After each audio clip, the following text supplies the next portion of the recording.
Το τέλος ενός πολιτιστικού πυρήνα. Το αγαπημένο βιβλιοπωλείο, επιλέξει, κλείνει για πάντα.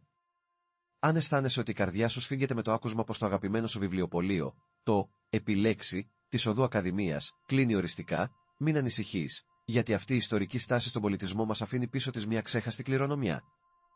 Με μια συγκινητική ανακοίνωση στα social media, η ιδιοκτήτρια Μαρία Παπαγεωργίου μας αποχαιρετά με λόγια που αγγίζουν όλους τους βιβλιόφιλους. Παρά τις προσπάθειές μας, δεν καταφέραμε να βρούμε αγοραστή.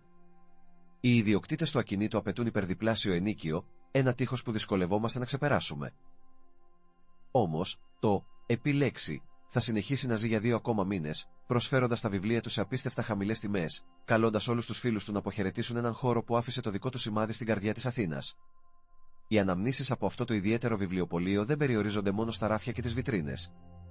Ήταν ένας τόπος όπου συναντιόντουσαν ιδέες, συζητήσεις και άνθρωποι με πάθος για τη λογοτεχνία και τη δημόσια ζωή. Ένα σταθερό σημείο αναφοράς για τη σκέψη, τη δημόσια συζήτηση, τις παρουσιάσεις και τις εκδηλώσεις που γίνονταν εκεί.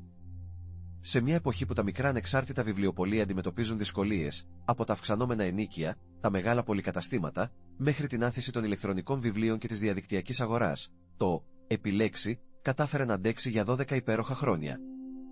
Όμως το οικονομικό περιβάλλον γίνεται πιο σκληρό και η αλλαγή στις καθημερινές συνήθειες δυσκολεύει την επιβίωση τέτοιων χώρων. Το κλείσιμο αυτή τη φορά δείχνει πως το κέντρο της Αθήνας χάνει ακόμα έναν πολιτιστικό πυρήνα, ένα κύτταρο που βοήθησε στη διαμόρφωση της πολιτισμικής ταυτότητας της πόλης. Πίσω από τις πόρτες του επιλέξει βρίσκονταν άνθρωποι με άποψη και πάθος για το βιβλίο.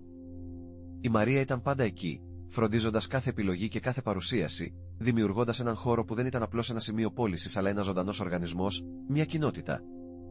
Αυτή η σχέση, η φιλαναγνωσία και η αίσθηση ότι βρίσκεσαι σε έναν χώρο που σε καταλαβαίνει και σε στηρίζει, δύσκολα αντικαθίστανται. Το μεγαλύτερο ανησυχητικό μήνυμα είναι πως τέτοιοι χώροι κλείνουν χωρίς πολύ να το καταλαβαίνουμε, σαν να συνηθίζουμε σταδιακά την απουσία τους. Ας κρατήσουμε ζωντανές τις μνήμες και τη σημασία αυτών των πολιτιστικών χώρων, γιατί η πόλη και η κοινωνία χρειάζονται τέτοιες ζωντανές γωνιές ψυχής και πνεύματος.